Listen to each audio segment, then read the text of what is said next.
날마다 솟는 샘물과 함께하는 오늘의 큐티 시간입니다. 9월 17일 화요일, 오늘의 말씀은 출애굽기 6장 28절에서 7장 7절 말씀입니다. 여호와께서 애굽 땅에서 모세에게 말씀하시던 날에 여호와께서 모세에게 말씀하여 이르시되, 나는 여호와라. 내가 네게 이르는 바를 너는 애굽 왕 바로에게 다 말하라. 나는 입이 둔한 자이오니 바로가 어찌 나의 말을 들으리까? 제 7장. 여호와께서 모세에게 이르시되, 볼지어다, 내가 너를 바로에게 신같이 되게 하였은즉 네 형 아론은 네 대언자가 되리니 내가 네게 명령한 말을 너는 네 형 아론에게 말하고 그는 바로에게 말하여 그에게 이스라엘 자손을 그 땅에서 내보내게 할지니라. 내가 바로의 마음을 완악하게 하고 내 표징과 내 이적을 애굽 땅에서 많이 행할 것이나 바로가 너희의 말을 듣지 아니할 터인즉 내가 내 손을 애굽에 뻗쳐 여러 큰 심판을 내리고 내 군대 내 백성 이스라엘 자손을 그 땅에서 인도하여 낼지라. 내가 내 손을 애굽 위에 펴서 이스라엘 자손을 그 땅에서 인도하여 낼 때에야 애굽 사람이 나를 여호와인 줄 알리라. 하심에 모세와 아론이 여호와께서 자기들에게 명령하신 대로 행하였더라. 그들이 바로에게 말할 때에 모세는 80세였고 아론은 83세였더라. 여러분 혹시 개냥이라는 표현을 들어보신 적 있나요? 참고로 개냥이란 말은 인터넷 신조어입니다. 그럼 누가 개냥이일까요? 고양이인데 개와 같이 구는 고양이를 개냥이라고 한답니다. 명절 아침에 말씀 좀 들어보려 했더니 웬 개소리냐 하고 당하신 분도 계실 텐데 죄송합니다. 일반적으로 고양이는 대체로 낯선 사람들을 가까이 하지 않습니다. 그런데 개냥이는 여러 사람이나 혹은 다른 개와도 잘 어울리고 놀며 애교도 부리는 고양이입니다. 그럼 이런 개냥이들은 어떻게 생기는 것일까요? 몇몇 이유가 있는데 대표적인 이유는 개냥이들이 어려서부터 개들과 함께 자란 경우가 많다고 합니다. 그래서 고양이가 자신을 개로 인식하는 경우가 있다는 것입니다. 잠시 짧은 영상을 하나 보실까요?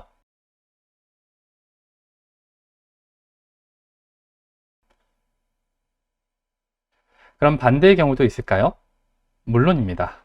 고양이 같은 개는 냥개라고 불립니다. 톨리라는 이름의 이 개는 어려서부터 고양이들 틈에서 자랐다고 합니다. 생긴 모습은 개인데 행동하는 모습은 영락없는 고양이입니다. 다소곳이 앞발을 모은 모습, 식탁과 박스 속에 조용히 숨어 들어가서 눈치를 보는 모습을 보면 놀랍기까지 합니다. 그렇습니다. 개나 고양이도 자신이 누구인지 정체성을 아는 것은 참 중요한 일입니다. 세상 속에 아무 생각 없이 섞여 있다 보면 자신이 누구인지 알지도 못한 채 자신에게 걸맞지 않은 옷을 입고 살 수도 있기 때문입니다. 오늘 출애굽기 본문은 모세가 다시 바로 왕 앞에 서게 되는 과정을 기록합니다.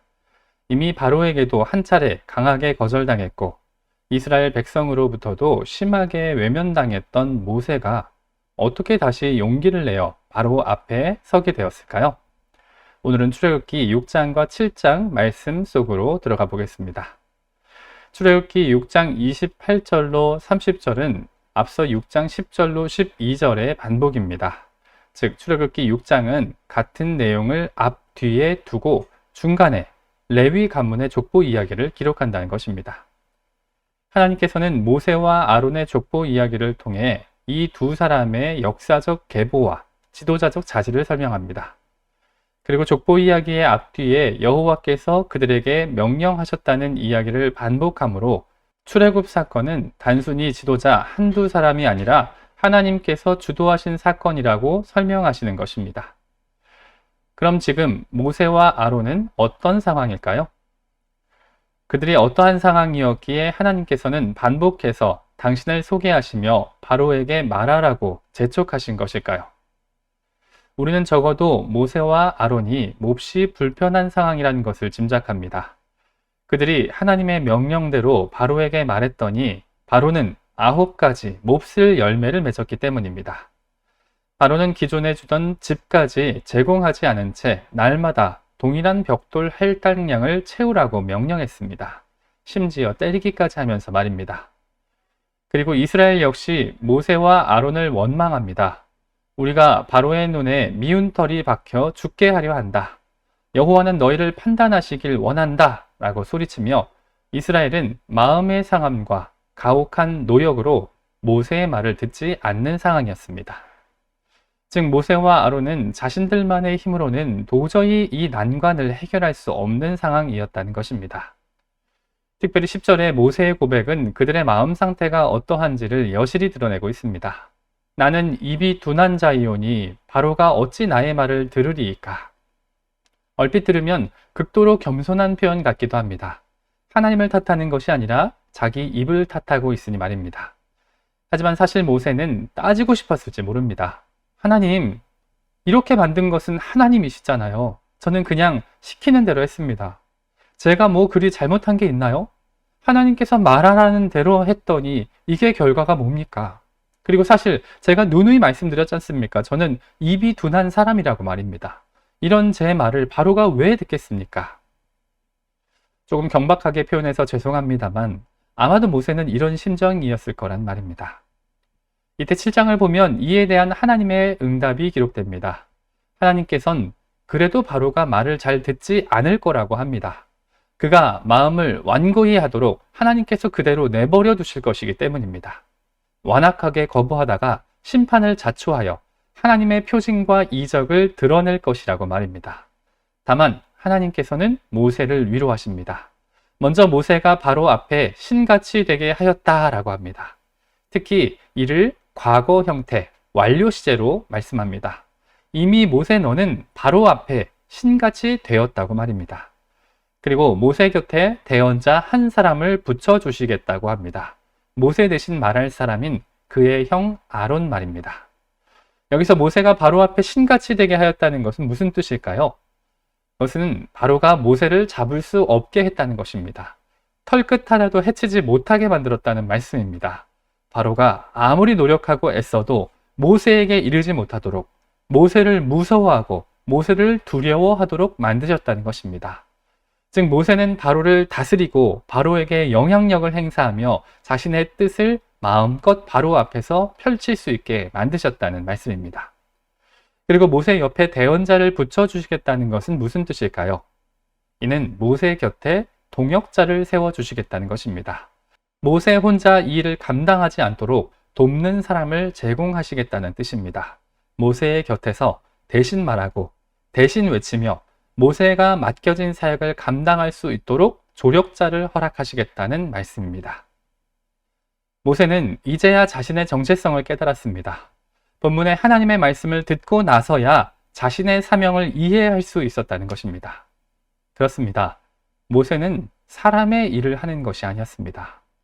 하나님께서는 지금까지 모세에게 너의 힘으로 노력하라고 말씀하신 적이 없다는 이야기입니다.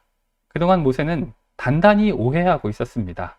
자기 입으로 해야 한다고, 자기 논리로 설득해야 한다고, 자기 힘대로 이스라엘을 구원해야 한다고 말입니다.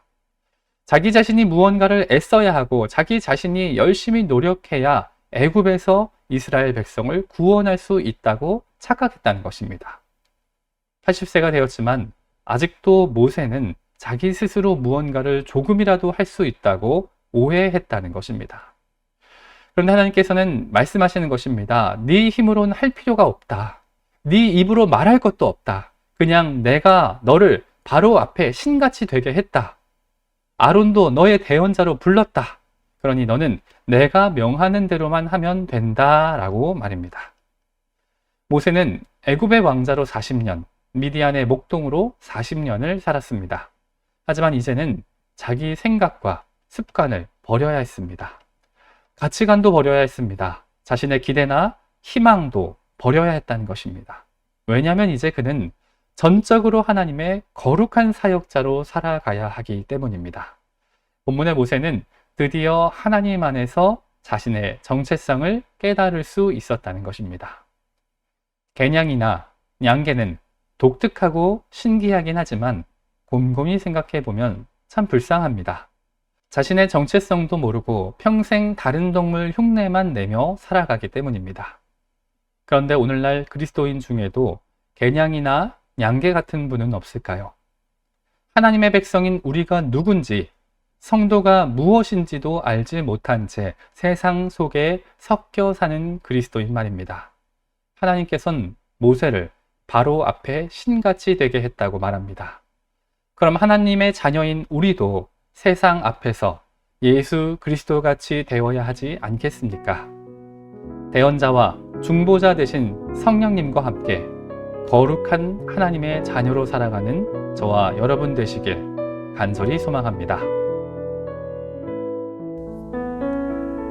함께 주님 가르쳐 주신 기도로 말씀을 마무리하고 개인적인 기도 제목과 자신이 속한 공동체를 위해서 또 한국교회와 세계 열방을 위해서 기도하길 원합니다.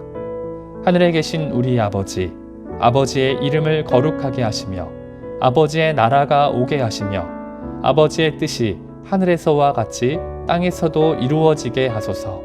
오늘 우리에게 일용할 양식을 주시고 우리가 우리에게 잘못한 사람을 용서하여 준 것 같이 우리 죄를 용서하여 주시고 우리를 시험에 빠지지 않게 하시고 악에서 구하소서. 나라와 권능과 영광이 영원히 아버지의 것입니다. 아멘.